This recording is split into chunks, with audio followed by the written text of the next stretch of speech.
What's happening, guys? Happy Monday! And thank you for joining another special episode of Your Welcome. I know I don't normally put podcasts out on Mondays, but this week I'm feeling generous. Now, before I begin, let me be honest and admit, I'm recording this on Friday, so I have no idea what happened in the Islam Makhachev fight, but we'll talk about that on Wednesday. On today's show, I want to get personal and tell you guys about the crazy past year I've had coaching wrestling up here in Oregon. It's been a season full of ups and downs, but I gotta tell you, our kids persevered and learned a lot, and I learned a bunch as well. And I'd love to share this with you guys.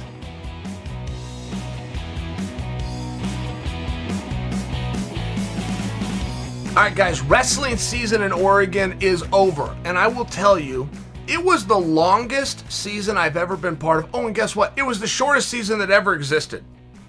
With the pandemic, with all the rules, with everything that changed, I think we had 7 weeks. It might have been 6.5. It was so challenging, though. They started out. I remember the first email I got, no contact wrestling. And I remember telling Coach Samron, I don't know how to do that. Like, I don't know how to. We've got a great team. And I don't just mean the athletes, the coaching staff, the parents, the fans. Like, it's just a really great area. I'm in a community of wrestlers. Wrestling in Westland, taken very seriously.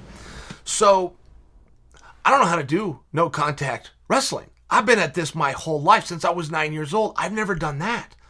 No contact wrestling. Oh, by the way, you must have a mask on. Okay. The rules were changing very quickly. I'm out here in Oregon. They were changing very quickly. So that was a period of time, but we got through it. And then, whole team's in the room. Everybody's wearing a mask, but we can touch each other. We re-shut down in Oregon. A rule gets put in place that you can only have 6 athletes and 1 coach at practice a time. And that's for indoor sports. I don't know the rules for outdoor. We had 2 categories in Oregon, indoor, outdoor. I followed the indoor. So we're thinking, okay, great. We got 24 guys on the team, get 6 in the wrestling room, we'll get 6 in the weight room, we'll get 6 upstairs on the basketball court, get another 6 outside on the track, and we'll rotate them. No. It's a battle for resources, and each team can only have 6 in the building. So our idea about splitting between the weight room or up on the basketball court, idea's out. So we decide the only thing we know to do is to hold 4, we got 24 guys, hold 4 practices with 6 guys per hour. So we end up holding 4 practices a day. Now, that only lasted for a week. The rules changed again. Okay, everybody's back inside, but we're losing athletes. We're losing athletes for a variety of reasons. One, wrestling is tough, and any excuse you can find to not have to do it, a lot of guys will take, in all fairness.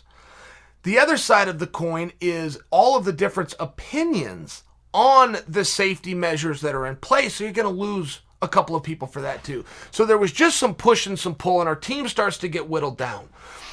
So we end up with about 21 guys, but we lost some real hammers. I mean, I'm talking about state guys that all district finalists qualified for the state tournament, very meaningful members on a team that is point driven, where you need some points. So here's the situation we're in. And I don't know if I've ever had a more memorable year. We also don't know if there's going to be a state tournament. Now, our coaching staff is no different than any other coaching staff where you preach all year long, the only thing that matters is districts and state. The only thing that matters is district and state. Now, that's not just because those are the perennial events. It's because you're going to stub your toe along the way, and to fix a kid so that he doesn't hang on to a defeat over here in a side tournament or a duel, you remind him, this is part of the preparation, let it go. That's the message. When coaches, and we're no different than anybody else, but when we say nothing matters but the state tournament, that's the reason where that comes from, so that somebody doesn't cling to something and then dwell and stay down, right? World's a big place, season's a long place. We can't let a kid get stuck in the cracks. That's our meaning, but those aren't our words. Our words are nothing matters but districts and state. And out here in Oregon, guess what they took away from us when they announced our season? Districts and state. So now we're coaches who have preached to these kids from day one, who have been with us from day one, that the only thing that matters, according to us, is not going to happen. So why are we here? Do you see where this becomes a problem? So now we lose more kids. So now we start at 24, we go to 21, we're down to 18. Okay. Rules keep changing.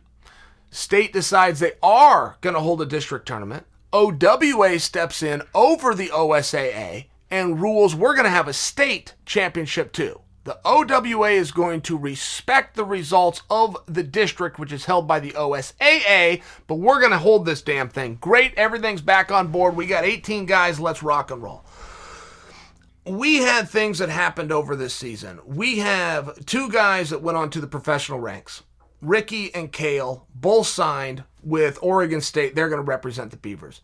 Now, West Lynn has had All-Americans before, but they're rare, and I could probably count it on one hand. Ricky Bell was 3rd. He is an All-American. He was 3rd in Fargo at the Junior Nationals. He is the defending state champion. All he has to do is show up this year and go get his award. Hold that thought, because we also have Cale Brunson. Cale Brunson is a 2-time state champion. All he's got to do in his senior year is show up and get his award. They're just those guys. Those guys appear all the time. There's nothing you can do with. We all get it, and you're just going to have a level of success that other guys aren't. Okay, great. Well, the way the season unfolds and the way there was misinformation or information coming in out of place and out of line, those guys have other plans that exclude them from participating in the district tournament. So our team, who's ranked number 5, loses 2 gold medals. And those guys, you're never going to get anybody like that. Like, you can't keep Ricky Bell out of a practice room. I'll even be driving around town and see him on runs, running through town. Like, there's a reason he's the 3rd best kid in the country who's now going to be paid to go do his craft. And then you have Cale. We will never get another Cale. I've been coaching since 2001, so for a period of time. I've never met anybody like him.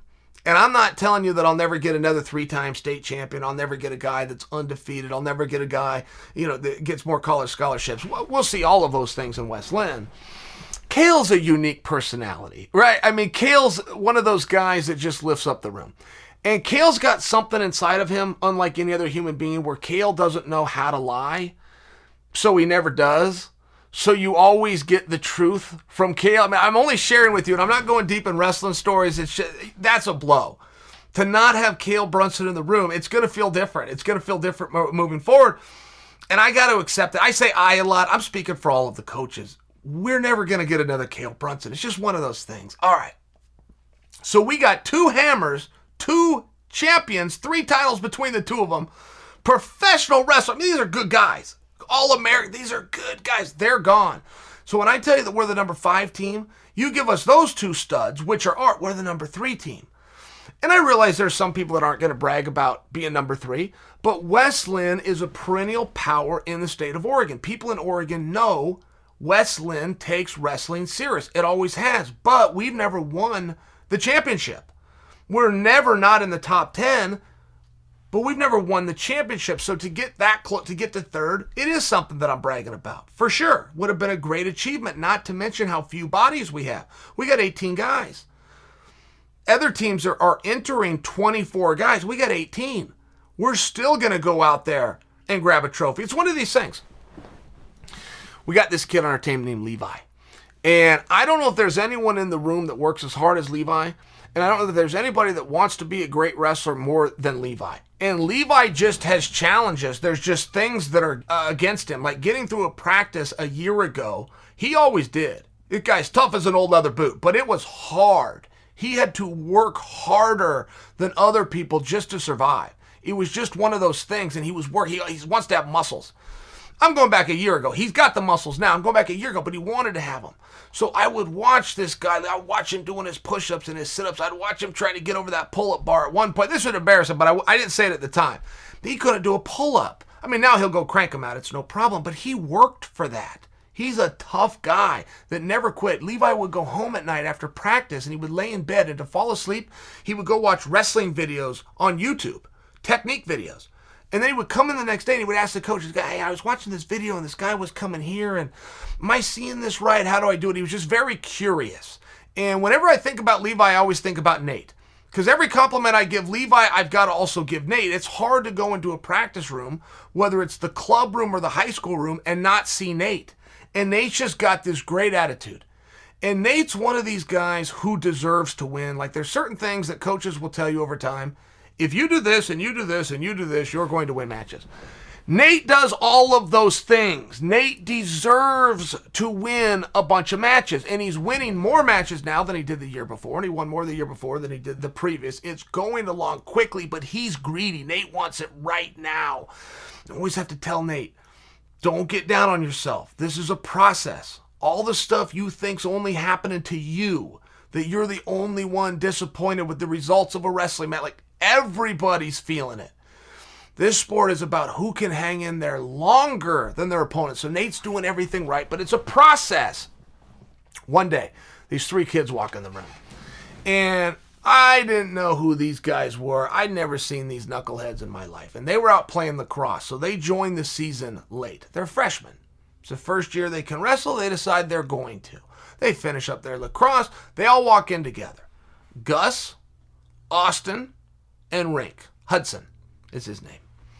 And they're all the same guy in that they don't know a damn thing about wrestling, but they said they were going to do it. They report to the room on time every time. They never leave early, and they make no excuses. Now, when I tell you these guys don't know anything about wrestling, they could not score a wrestling match between them.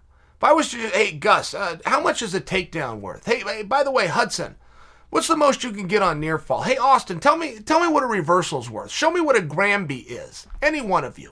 Tell me how the overtime process works. Tell me how double overtime. They don't know anything about wrestling. But there's other things you learn about wrestling over time too, like how to stall, how to give up, how to quit. They don't know anything. So before you think I'm insulting them, they also don't know any of the bad stuff that comes along over time. These guys are straight up street fighters. All 3 of them. And I know all of their dads. I would talk to them, or I would send them text messages, and I would tell them in the text, your kid doesn't know anything about wrestling. But boy, is he a pleasure to have in the room. So when the end of the season comes around, Austin ends up not getting to participate in the district tournament, so he comes as a good teammate and supports everybody. Gus has a family trip that's planned before we know the date of the state tournament. Hudson is on the mat. Hudson just fights. He doesn't know anything about anything. He fights his way into a placement that qualifies him for state. And we get to the state tournament, and Hudson's out. He's been eliminated. He's all down. Hudson's all down on himself. I said, Hudson, you're at the state tournament for wrestling, and you don't know how to wrestle. How can you be down on yourself? This isn't on Hudson. It's on the coaches. Our job is to teach him how to wrestle. It's not his job to know how to do it. His job was done. You come off the mat covered in sweat. You're upset with the outcome and you want to get better. You're doing your job. Give us a minute here. So all the while that this is going on, I got a really close eye on this kid named Armstrong, Liam Armstrong. And Liam was just a dude in the room. Like previous year, if Liam would not have shown up this year, I wouldn't have known. Take that as rude if you want. I'm speaking as truthfully if I had known. I would not have known he wasn't there. Like Cade didn't come in this year, or Cole got a scholarship to go play football and they didn't want him to get injured. Their absence was noticed. If Liam would not have come in the door this year, I never would have known. What I'm trying to say is, we had this guy who was quiet, who I guess you would call shy, who wasn't overwhelmingly good wrestler. And a year later, everybody this year missed practice, myself included, head coach included. Coach Harmon, Grandpa, Michael, Wyatt, everybody's guilty, everybody missed practice at some point. Except Armstrong. Armstrong never missed a practice. He never left early. He never said he was hurt. He never said he did not feel well, which you can get away with pretty easily when you're in a pandemic. He never did it. Oh, should I mention this little kid a year ago now has long hair like Tarzan and weighs 209 pounds the right way. So all of a sudden, Armstrong is a player out of nowhere. And I'm not just talking he was a finalist for the city championships. This guy's a player to get on the stand at state. Total stud. His best moment, he thought, was a private moment. It was when his state tournament concluded and he looked around and made sure nobody saw him, and he went behind a building and behind another building, and he needed a moment to himself, but I followed him. My job. I don't know things get really weird when a kid's down like that. Didn't with him. He just needed a moment. Just needed to be by himself. But it still is showing that he cares. And as he's going through his career and as we're preparing for next season, and now that people are looking at him, he's got bigger expectations. He's got a big fancy ranking next to his name, knowing that he cares. Really not a whole lot more that we need to know. We got a heavyweight named Colby. Now, Colby pisses me off because Colby is as tough as they come, and skill-wise, we have not had a heavyweight. And when I say we, I'm talking the state of Oregon. Colby will throw you on your feet. He'll ride you all day. He'll get up off the bottom. Colby knows every position of wrestling, which is very unique for a heavyweight. They push and they pull. One guy makes a shot. You block the arm. You go around. 6 minutes later, they raise your hand. It's one of these things at heavyweight. I'm not trying to put them down, but there's a different way and strategy to win at the heavyweight class. Colby gets on top of you one time, he will change the match. You will be exhausted, and he will have a bunch of points. He's leg right, and he's turning guys over. There's just things that you don't see with heavyweights. But it's very hard to get Colby to believe in Colby. You can tell him till you're blue in the face, and he can score points till you're blue in the face, and they can give these big, beautiful rankings and these big, beautiful seasons. Everybody else can tell him how great he is, but he's either going to believe it or he's not. And right now, for reasons unknown, he's choosing not to, which is somewhat similar to me. And I don't mean this guy, me, Eric, me. Eric Me is another one of these guys where it's like he's chosen. It's like people talk about DNA or birthright. It's like there's this magic wand waved over Eric Me. He's just good at everything he does. He's a good lacrosse player. He's a good wrestler. He's a good-looking guy. He's plenty strong. People like him. He's funny. He's smart. Like he checks all these boxes, but he doesn't always believe in himself. And it's really hard from the outside to see guys like Colby or like Eric, as good as they are, but they don't believe it. How would I know this before you know this, right? Like, how would your parents know this? How do your team, how does everybody see this? The league ranks you number 3, Eric. The state ranks you number 2, Colby. But you don't see it. It's one of these things, and these guys have time, but the skills are there. I mean, they're the opposite of what I was telling you about Hudson, Otson, and Gus. Those guys don't know how to wrestle yet. Me and Colby not only know how to wrestle, they're damn good at it. But they don't necessarily see it. And there's 2 Eric Me's. There's a really nice one and there's a not so nice one. And when the not so nice one shows up, he wins wrestling matches. So it's our job. Again, this comes back to the coaches. We got to harness, we got to identify what makes him tick, and we got to make sure that he shows up at the right times. Okay. You work down a little bit and you run into a guy named Windjam. Now, I have never lost sleep more in my life over an athlete than I have over Ben Windjam. Here's what happened. Ben Windjam walks in on his first day of practice, and Coach Samron is just salivating. Coach Samron's walking around the room. I heard him telling Grandpa, and I heard him telling Coach Harmon, and then he makes his way over to me, and he's pointing. That's why I know he told me what he told them, and he told Wyatt, and he told Michael, because he's saying the same to me, and he's pointing at the same kid. Coach Samron could see this on day one. There's something special in this Windjam guy. So we get to the end of the season, and Windjam is still left standing. We go to the state tournament. And turns out Samron was right. Turns out this Windjam's pretty damn good, but he's a baseball player. So somebody gets a hold of him and tells him if he focuses on wrestling full time, he could really make it in this sport. And he listens. Now, this is why I lose sleep, okay? I don't watch baseball. I don't know a lot about baseball, but I know Windjam. And he's as close to perfect as I've seen. He never complains. He never brings anybody down. In fact, the opposite, he lifts people up. He never gets scared or intimidated of a fight. That doesn't bother him in the least. He works super hard.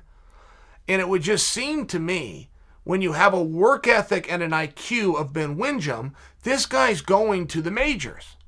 It would just seem to me, I'll share with you that I haven't seen him play baseball. But I know athletes, and I know work ethic, and I know heart, and I know dedication. And if you take what I see from Windjam and you put that on the baseball field, there's going to be nobody like him. So this isn't just, you've heard the expression, the $1 million question. This isn't the $1 million question as was, should he stop baseball and come here? And this is what keeps me up at night. This is the $11 million question. Have we served him? Is that the right thing to do? To pull him out of a sport with such a beautiful future as baseball, with the kind of work ethic and mind that he has? Windjam, Hold the Thought, and Earl. Now, these guys are peas in a pod. If I don't know where Windjam is, I don't call Windjam, I ask Earl. If I don't know where Earl is, I don't call Earl, I ask Windjam. And I'll always get the answer. These two share a brain. They were both baseball players. They both came over to wrestling. They both made a commitment. They're one weight class apart. They were both at the state tournament a year ago. Between the two of them did not score a point. This year, going into the second day, which represents the semifinals of the state tournament, neither of them had given up a takedown. Okay? You want to talk about what a difference a day makes? Between this pair, Earl and Ben, on the state tournament last year, between the two of them, they did not win a match. Going into the second day this year, they had not given up a point. Turned out the experiment worked. The baseball versus wrestling experiment worked. Old Chael can get a little bit of sleep now. All right. So, they both go into the semifinals. Both come in short in that. They come back through the backside. They ended up fourth. So they are now all state wrestlers that will start, both of them will start the season next year, ranked number 2 in Oregon, but we got very clear marching orders of who we have to beat and where we got to beat these guys. Rademacher. So, I told you guys earlier about Kale. Told you I'll never get another Kale. That's true. Rademacher's unique himself. And I could tell you before this season ever started, Rademacher could win the national championship. He could win Fargo. I will guarantee you he will be top 5. I could not tell you he was going to win the state championship. Not for sure. He was going to have to wrestle. The defending champ was in the weight. Another killer was in the weight. Both of those guys already signed scholarships to go off and be professional wrestlers. Rademacher's a sophomore, but Rademacher's a sophomore who's a returning state finalist. He's a player. He's a big-time player. I just can't guarantee that he's going to win. And there's not very many kids anywhere in the country that I can tell you with a straight face are going to be top 5 in the nation, could be the national champion, and I can't absolutely assure you can win their own state. Every now and then there's those weird weights where you just get these studs and nobody's backing down. Rademacher could have moved, no problem. The other guys could have moved. Sometimes you get guys that refuse to give ground. Okay, well, we got 3 badasses. They're going to have to figure it out. So Rademacher ends up in a dust-up with Potts, and I've seen him wrestle Potts. And I respect Potts a lot. I believe Rademacher's the better wrestler regardless of whose hand they raise, but Potts is so hard to score on.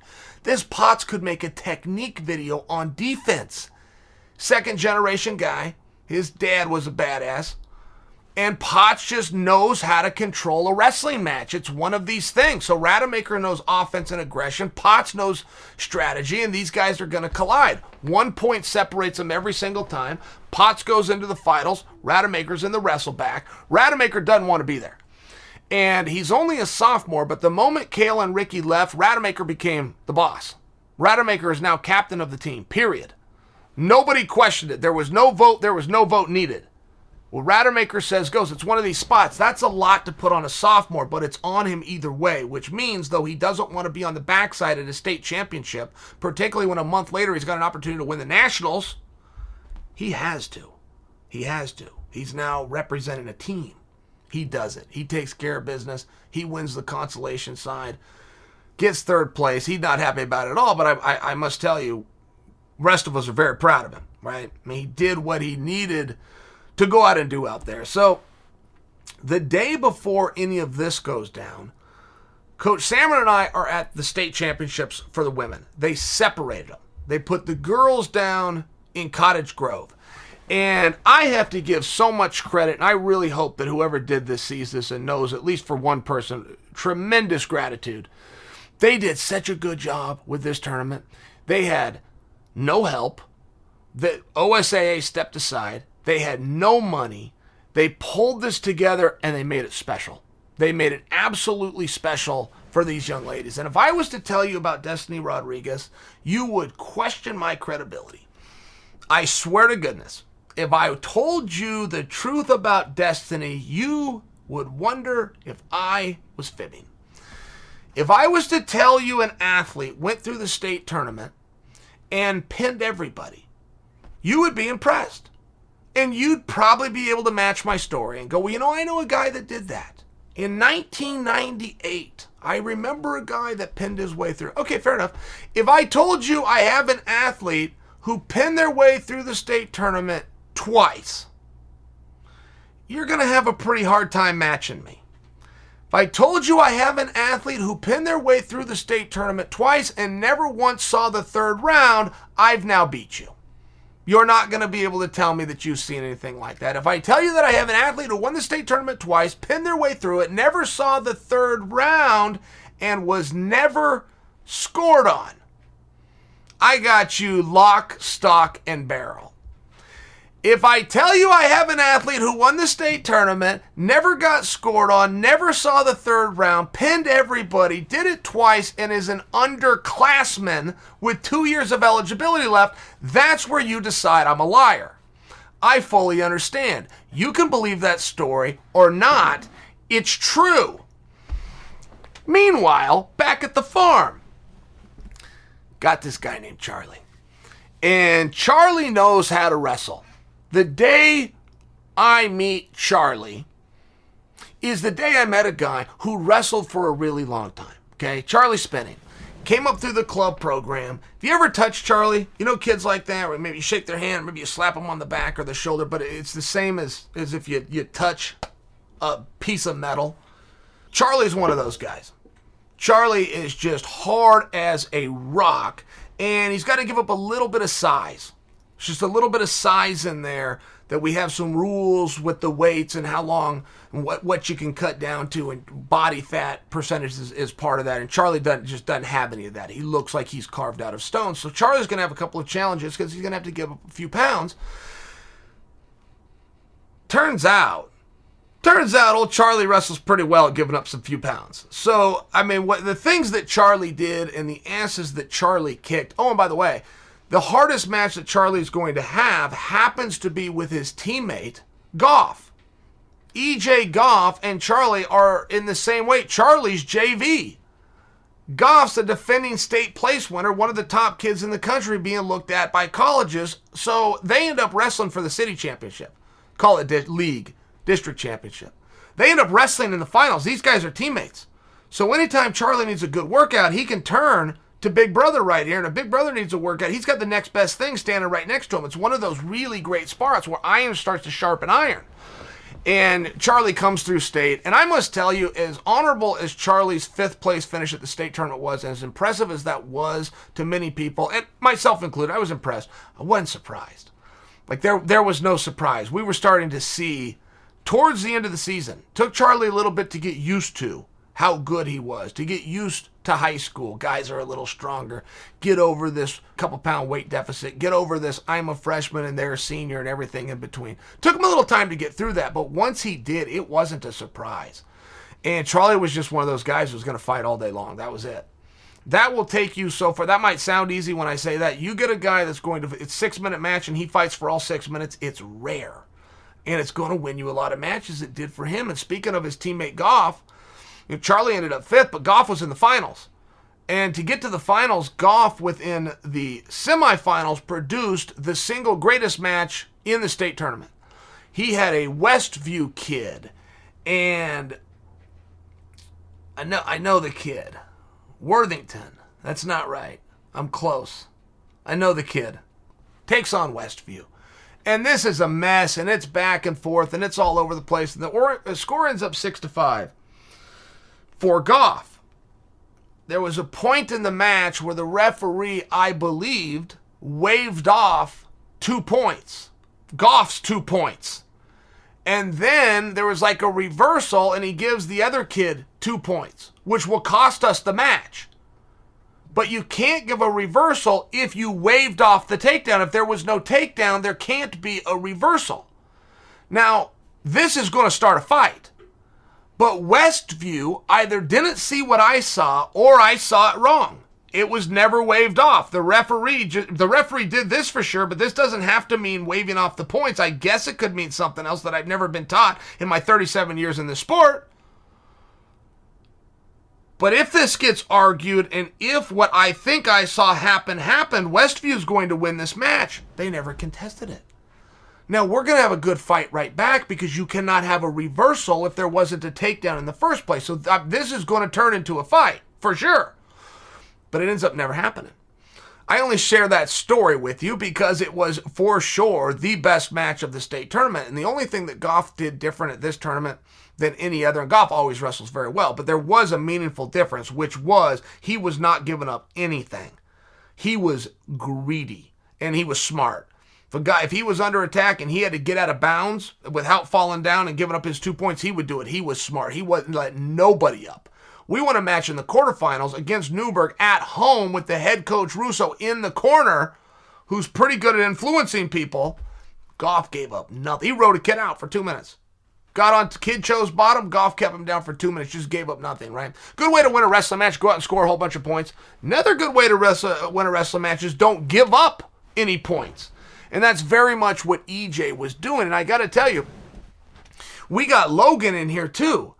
But Logan, much like because of the schedule, ends up going on a family trip, which costs him going into the postseason. I think Logan is one of the top guys. I've thought that, though, for a year. And sometimes Logan agrees with me and goes out and proves me right, and sometimes he questions himself. But we've also got Logan, who we ended up missing in this, and I'm only bringing that name to you because he's going to be a player. He's got two years left, and people are going to have to contest with Logan as they are with Henry. And Henry was a lot like Charlie. Henry was very special. On day one, as soon as we saw him, I would put him as the most advanced freshman I've seen in 9 years. Most advanced. And 4 days into the season, Henry breaks his hand. So Henry's out. He's got a cast on. There's nothing we can do. And Henry is of the mind from Jump Street, I'm going to cut it off. I will do whatever it takes, including cut it off. Well, you can't. We can't have a kid cut off a cast. It has to go through the doctor. We have to get notes. There's all sorts of clearances. And Henry gets cleared just in time. And as bad as he wanted, as good as he was, and as hard as he worked, there wasn't enough time. He just wasn't polished enough. He needed another 3 weeks. He needed anywhere from 5 to 7 more matches, and he would have been ready. So he steps into this position anyway, makes it through districts, gets into state. I mean, he wrestles his ass off. I've got 0 complaints against Henry, but I do have an excuse, right? I know as coaches, we don't like to do excuses. I understand that. I shouldn't call it excuse. I'll call it a reason. We just didn't have enough time. He just wasn't sharp enough. Guys were getting in on his legs that wouldn't have gotten in on his legs. He was defending it. His hips were in the wrong position. I'm talking about by a millisecond. His reactions were a millisecond, a split second behind. But that's enough to create a problem. And any of Henry's losses were extremely close. They were great, but even at districts against Cambia, I mean, these were absolute battles, but he was getting in jeopardy over timing issues that he had because he couldn't wrestle because he had a cast on. So big hopes for Henry. I thought Henry had an awesome year. I caught Henry one day. Practice was over. Driving home. And I'm covered in sweat. I didn't even practice. I ran the practice. I didn't even do the practice. Driving home, hottest day of the year at this point, 86 degrees. And I got to get up this hill. I got to drive up this big hill. And when I get to the top, it's a 4-way stop. By habit, I look in my rearview mirror. So I look in my rearview mirror. This guy's running up the hill that looks a lot like Henry. I'm supposed to take a right. I don't. I hit a U-turn and flip it around. I jump out and I wait. Sure enough, it's Henry. What the hell is he doing? He just ran up a hill after practice. He's got a broken hand. He may not even wrestle this. I jump in my truck, flip it around, put on my 4-way stops, shut down the whole street, and I follow him. Everywhere he goes, I go. I'm clocking this run. Eventually, he loses me in a cul-de-sac, but he went a meaningful amount of time. He went about 2 miles, but in a mountain.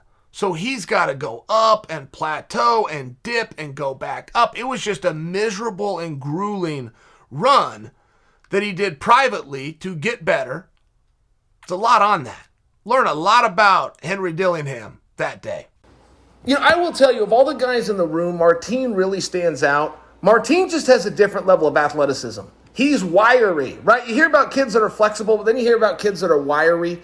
And wiry is tough to come with a definition. I will know it when I see it. But Martin will get himself in spots and positions that would break some kids' limbs. And it's like his most powerful spots. And it's very hard for me to recall a match that Martin lost the first round of. Even the first half of the second round. And I only bring that to you because Martin is a real academic guy. He's very, very smart, like a different level. Genius, in fact. Genius type IQ. So he put a lot of time towards academia and didn't necessarily able to meet all of the workouts, particularly within the moving schedule. And when matches got deep and late, now he's just a little bit tired. And it was one of these things where you could see the potential, you could see the grit, and you can also see where time in the room really pays off. And no part of this is to knock Martin. It's just the opposite. For what he was up against, and as much as he couldn't always be at all the workouts, he never missed a competition. When the going got tough, you could always count on Martin.